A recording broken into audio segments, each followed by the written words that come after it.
I cannot remember how, when, or where I met Ligia. It was a long time ago and my memory is not good. But I think I met her first in a large old city near the Rhine in Germany. She told me that she came from an ancient family. But I never knew the family name of the woman who was my friend, my partner in my studies, and finally my wife. Why did I never discover her family name? Perhaps because she did not want me to find out. But I cannot remember. I remember one thing very well. Ligia was tall and slim. Later, at the end, she became very thin. How can I describe her quiet, aristocratic movements, or the strange softness of her footsteps? If she came into my office, I only knew she was there when I heard her voice, or when she put her white hand on my shoulder. She had a beautiful face, but it was not a classical kind of beauty. There was something strange about it. I have often tried to understand it. Was it her pure white skin or her thick black hair? I looked at her long, delicate nose many times. It was perfect. I looked at her sweet mouth, how soft and red it was. And when she smiled, her teeth were white. Then I looked into her eyes. They were much bigger than normal eyes. Sometimes, when she was excited, they looked like a deer's eyes. They were black with long black eyelashes and black eyebrows. But as I looked into them, I realized that they had a strange expression. I thought about it for many hours, sometimes all night. What was the expression in those eyes? I wanted to know. Many times I thought I almost had the answer, but then it was gone. Ligia was very determined. She was always calm and quiet, but her determination showed her eyes. It shone like a terrible energy, and sometimes it frightened me. Ligia was very clever. She was excellent at Latin and Greek, and she knew many other languages perfectly. She never made a mistake. She was also a student of science and mathematics. When we were first married, I often asked her for help with my studies, and we worked together. But after she died, I was alone. Without her, I was like a child in the dark. When she first became ill, she did not come to help me as often as before.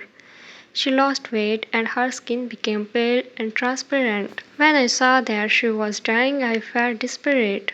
Legia resisted death with all her energy. She was determined to live. I watched in agony as she fought for life. I knew she loved me, but I only understand how much she loved me now that she was dying. She held my hands and said that she was devoted to me. I cannot talk about it now, but let me say that her love for me was part of her determination to live. On the night she died, she suddenly got out of bed and cried, "Oh God, must I die? Must I lose my fire with death? No, I can't die like this." But my dear Legia died. I was so sad I could not stay in the old city by rain. For a few months I traveled around, then I bought an old abbey in an isolated part of England.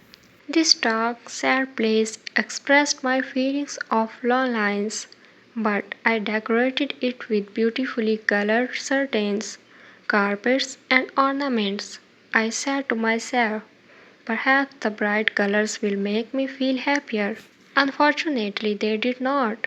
I began to drink too much, but I do not want to speak about that time of my life. I will only say that one day I married Lady Rowena Trevanion of Tremaine. My new wife had blonde hair and blue eyes. She was very different from my first wife, but how could I ever forget Legia? I took Lady Rowena back to a room high up in the tower of the Abbey, where we lived for the first month of our marriage. The room was very large, with an enormous window made of glass from Venice. The ceiling was high like a church, and in the center there was a big gold chandelier. There were sofas from the east and an Indian bed. On the walls were long tapestries like carpets, with designs made of gold. The tapestries moved every time the wind blew. My wife was afraid of me because I was often sad and depressed. She did not love me much and stayed away from me, but I preferred this. I always thought about Ligia, my beautiful Ligia, dead in the tomb. Sometimes in my dreams I called to her in the night. I imagined that perhaps my love for her could bring her back to me. At the beginning of the second month, Lady Rowena became ill.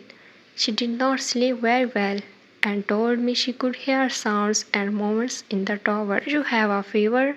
I said. You are imagining things. She got better, but then she went back to bed with a second illness. Worse than the first. The doctors could not understand it. Again, Rowena began to hear little sounds and movements in the bedroom, and they frightened her.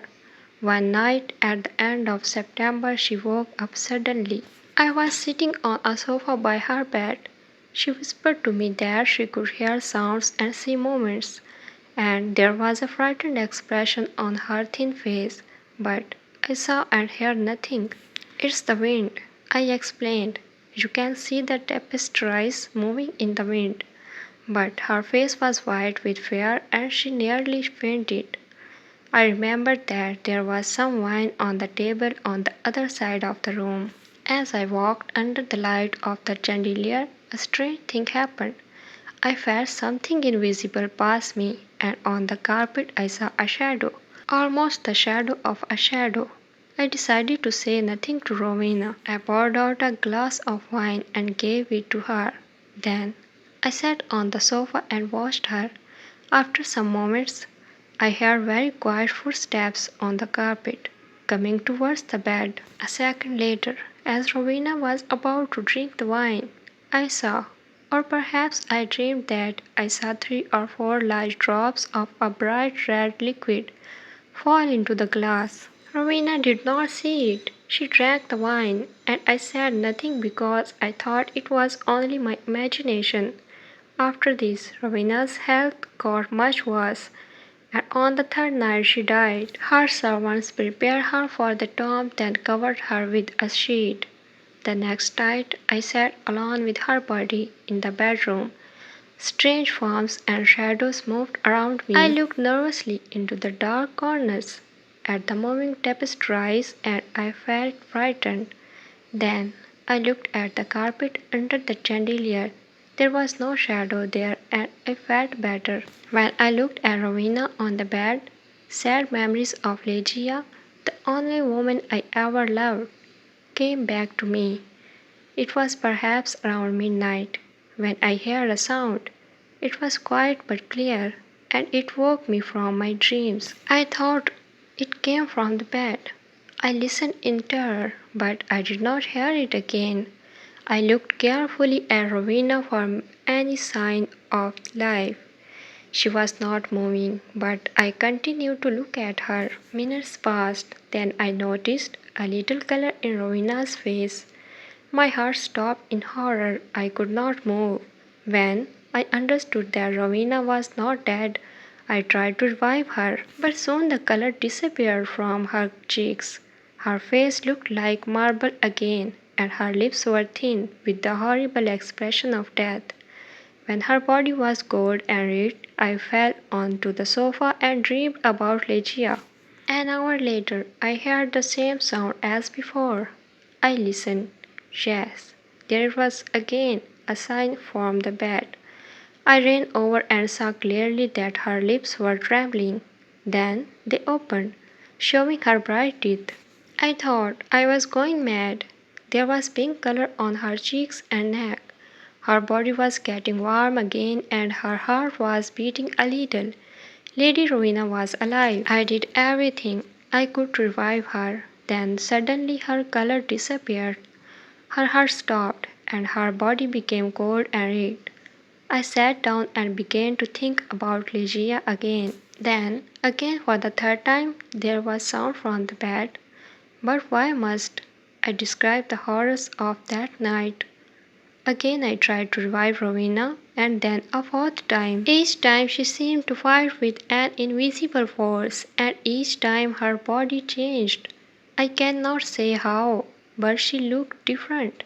It was nearly dawn when she moved again. I was sitting on the sofa exhausted, but Rowena's body moved with more energy than before. Her color returned. Signs of life changed her face. Her eyes were closed, but she looked alive. Then she suddenly got out of bed and walked slowly to the center of the room, like she was walking in her sleep. I did not tremble. I did not move. I was as cold and still as stone, paralyzed by what I saw. As I looked at her, my head filled with wild thoughts. Was Rowena really alive? Could I really see her blonde hair and blue eyes? Why was not I certain? I could not see her mouth very well, but her cheeks were like pink roses. Weren't they Rowena's cheeks? But wasn't she taller than before? I was filled with a kind of madness. I ran to her, but she moved away. Then I saw her long hair moving in the wind. It was blacker than black of midnight. And now, slowly her eyes opened. I shouted like a madman. These are the black eyes of my lost love, the eyes of Legia.